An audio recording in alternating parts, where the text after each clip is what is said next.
What's good, jet setters? The mystery about what really happened to the G-Unit spinner chain remains a hot debate all these years later. It seems that nobody involved in the situation has the same exact story about who took the chain or who got the chain back. On one hand, you got 50 Cent and Tony Yayo, who say a famous crime family got the chain back for them. However, on the other hand, now the rapper Spider Loc says he's the one who got the chain back. First, let's hear Tony Yayo's play-by-play about what happened that night, and then I'll come back with some more information. Here's what Tony Yayo had to say on Drink Champs about the stolen spinner chain. Artists, man, it's hard, and then it's the politics. Mm-hmm. Take your chain, you got to politic for your chain back. It's like politics. I remember when the G-Unit spinner with Buck was missing. Buck was in Chicago. Cabrini Greens, all these people could have got killed trying to politic for that chain back. Wait, so what did you just say? I'm sorry. Listen, bro. Back in the days, Buck went to Chicago. He didn't get robbed. His man took the G-Unit spinner. You know, that was like the mascot. Right. G-Unit spinner. G-Unit! What? You hit the spinner. It was the mascot. His man took it out. Man, detail. He took it out. He go out to Chicago. 2 minutes later, take the chain off. You take the chain. Yo, I know your podcast is Yayo Accents. Look, 2 minutes later, give up the chain. The chain get taken. Buck running around. He trying to get the chain. Buck a real friend. Everywhere he go, he meet a real nigga. Detroit, Chicago. I can't take nothing from him. He a real nigga. I fuck with Buck. Know what I mean? I fuck with Game, all of them. Just saying we fucked up the money. That's all I always tell you. Now, he running around Chicago trying to get the chain back. I'm like, yo, Buck gonna get smoked. He in Cabrini Greens. He gonna get smoked out there, 50. Yeah, he gonna get smoked, man. Running around the projects in Chicago. Niggas don't give a fuck. You got big ass G-Unit spinner. Dance, motherfucker, give me the chain. He took the chain, detail. 2 minutes later, give me the chain. Took the chain. Bop, bop. Yo, you know who got the chain back? Them El Chapo twins. Isn't 50 doing it? Yeah. You know how that shit go. It was like, yo, we didn't know it was them at the time. We just found out like later on. And you know Gabby. Yeah, I know. Gabby called, yo, we need the chain back. Call them Spanish niggas. Nobody gets no work in Chicago. Nobody's getting no work in Chicago until the chain come back. It was the Chapo twins. What's the name? The Flores twins. Flores twins. Nobody getting no work. Not Kato. Not Kato. Kato was dead already. Oh, God bless. That's DMX man, right? Yeah, God bless. It was the Flores twins. Okay. Gabby made the call. Swear to God, that's when I respected Gabby. Yeah. Nobody getting no work till the chain come back. Okay, so Tony Yayo is saying that the Flores twins got the chain back. However, some people who were a part of the camp at that time seem to have a difference of opinion, especially the OG Spider Loc. Now, I've heard this story told by both 50 Cent and Tony Yayo. However, none of them ever mentioned Spider Loc's involvement with the G-Unit spinner chain. Despite that, Spider Loc is now taking credit for getting the chain back and doesn't recall the Flores twins' involvement at all. Let's hear exactly what Spider Loc had to say on Cam Capone News. While that was in play, the chain got taken in Chicago. Buck was scheduled to be in Atlanta that week. I think he skipped Milwaukee or something like that and came straight to Atlanta after trying to track down his chain. The way fate would have it, when young Buck actually got to Atlanta, Georgia, I believe his schedule made it to where he had to go straight to the radio station. But a large portion of his entourage went to his actual hotel room, which included my brother and the he knew from Nashville. So when young Buck first got to his hotel room, I happened to be in it before he was in it. And I'm in it in a room full of a whole bunch of people that he knows. I'm like a fly on the wall as far as him not knowing me. So he walks in this hotel room, fresh in town from Atlanta, fresh from the radio, fresh from the last couple of days the chain had got taken from D-Tay. I seen you just had the yellow fella on your platform. Shout out to D-Tay, man. That's my broski. We've been through a lot. We know a lot of the same shit. But anyway, D-Tay had just had the chain taken in Chicago. This is how I met Buck. He walked into the hotel room, hadn't been able to get in touch with 50 Cent in the last couple of days because 50 Cent position, once the chain was taken, I don't want to talk to you on the phone, Buck. I'll talk to you when I see you. So Buck's anxiety is at an all-time high. He walks in this hotel room. He wants to tell his entourage about this chain. I'm just in the corner. Don't know him. Don't even know the majority of people in this room. So he goes on this passionate presentation about the moment D-Tay came and woke him up out his bed, asked him could he wear the chain. He told this detailed story from that moment all the way up until the next day where he skipped his flight, went back to the radio station, and went through a whole process at a concert. That's why I shout out Godfather. He been my homie ever since. He tried to track the chain down.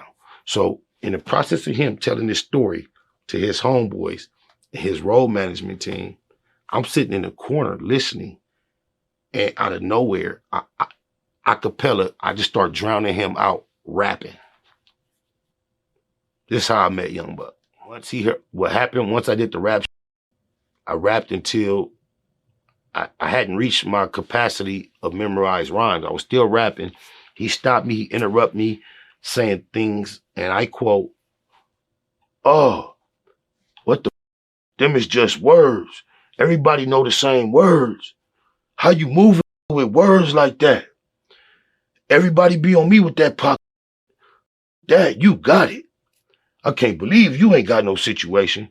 If my folks can't make your situation shake, I'm going to find some folks to make your situation shake. You got it." So that was his response.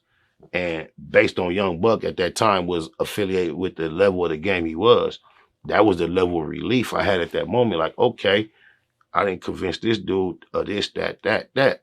So bam. Very shortly thereafter, on the same evening, I was involved in multiple conversations over the telephone regarding that chain. Not only with the gang, aka Jason Taylor, aka H-Boy, aka Doja. I was in conversation with him about the chain. I also talked to the big homie Godfather from Chicago about the chain. I spoke to J.O. Felony about the chain because only reason I reached out to J.O. Felony because Buck said he saw some made men chains at this concert and that caused him to be nervous. I knew the homie J.O. Nightbud, Sietes, had did a collaboration with the made men back in the day, and I was just trying to show Buck I had some influence on what as much of the that he mentioned. And then Suge Knight name came up with the Godfather from Chicago. And Godfather had some influence over this chain coming back. And when I got on the phone with Godfather, I had just met Young Buck less than a couple hours ago. And I've been on the phone ever since politicking about this chain, which caused me to cross paths with this grown from Chicago named Godfather. And when I jump on the phone trying to beat my chest, I let him know I'm Baby Spider from 97 East Coast. I'm from LA, and I got some interest in that chain being taken in Chicago. His response to that was, well, if you're from LA, you need to know when I get to LA, I tap in like Suge Knight, trying to let me know how heavy he was out here in these streets. So you know, I'm 2 days away from being on Suge label. So I take my chance of going big.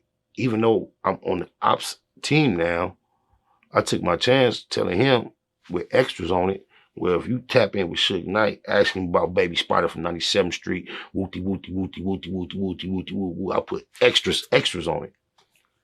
And hours later that day, shout out to Godfather, he this day, we've been reunited. He called Young Buck and told Young Buck that don't worry about it. You're going to get that chain back and you can thank that Spider. Yo, this story gets crazier and crazier. So you mean to tell me Suge Knight also played a huge role in getting the genuine spinner chain back? Man, this story deserves a mini movie or something for sure. Now, Spider Loke mentioned a guy by the name of D-Tay, and he's the guy who allegedly got the chain snatched from him. Well, D-Tay did an interview, and his story is also slightly different from both Tony Yayo and Spider Loke. Here's what D-Tay had to say. So at one point, you guys are in Chicago, and you guys got the G Unit spinner, Right? and some things go down in Chicago. Can you talk about that? Oh, definitely. See, in life, there's lessons, in these streets. And when you're really outside, you're going to encounter some real shit, And I was always hard-headed, so I learned the hard way. This is one of the knots on my head growing up. But, I look at it like karma, because at the time I was into some robbing and doing some things. And we ended up going to Chicago. At the time, I was wearing the G Unit spinner. We had did the BET Awards. And 50 had told Who Kid, to give me his jewelry and gave me the G Unit spinner to wear. Buck had just got the spinning YB piece.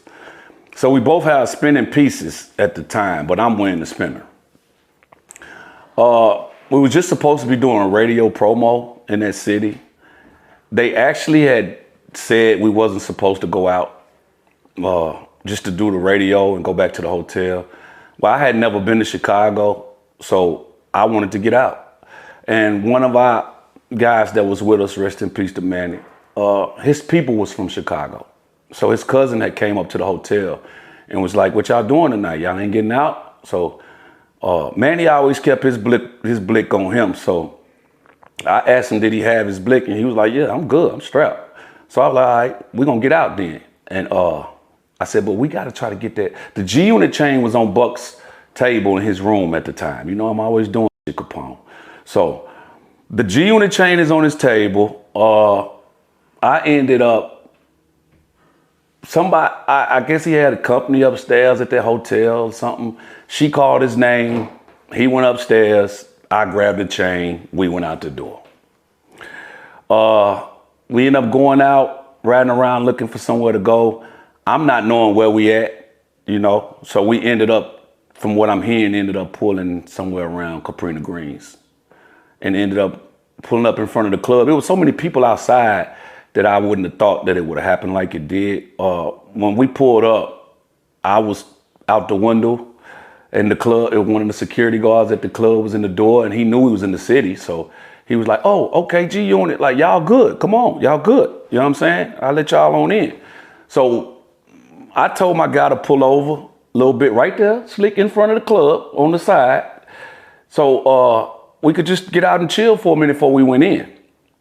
And when we got out of the truck, we was out there doing our thing or whatever with the and I never forget, it was a particular set of guys that was walking down the other side of the street, maybe like 3 of them. They was coming down the opposite side of the street, and all of a sudden they just crossed over, and then they walked right through us. So as they walking through us, we looking like these niggas on. You know what I'm saying? So we watch them. They walk on through us, headed towards the club, though. Okay?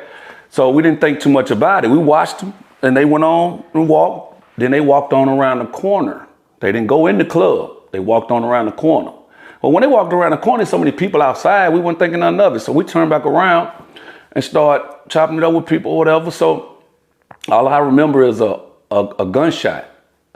And when I heard the shot, I seen the flame by my foot, which ended up being one of the guys that went around the corner, cocked the gun, came back around, ran up behind me, grabbed the chain from the back, shot at the ground.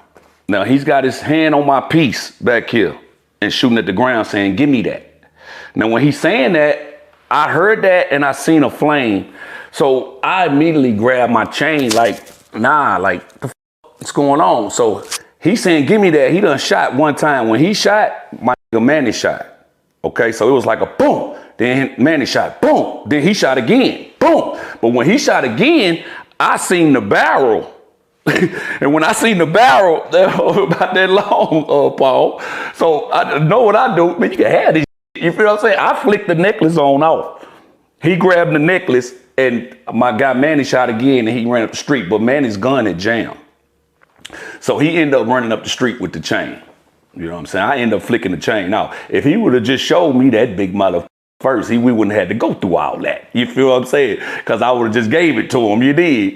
Yeah, man, when you're up, you're down, you're down. Yeah, so they had the up on that one.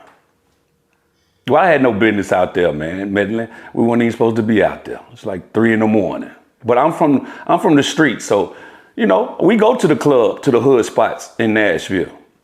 So I just wanted to see Chicago. Shout out to Chicago. Shout out to Caprina Greens, and shout out to Godfather. What shocked me the most about this whole entire story is that Suge Knight may have been involved in retrieving the chain. Knowing the tense history between Suge Knight and 50 Cent, I thought he for sure denied 50 Cent any kind of help. Matter of fact, click the video on the screen right now to hear about the epic showdown between Suge Knight and 50 Cent back in the day. Peace.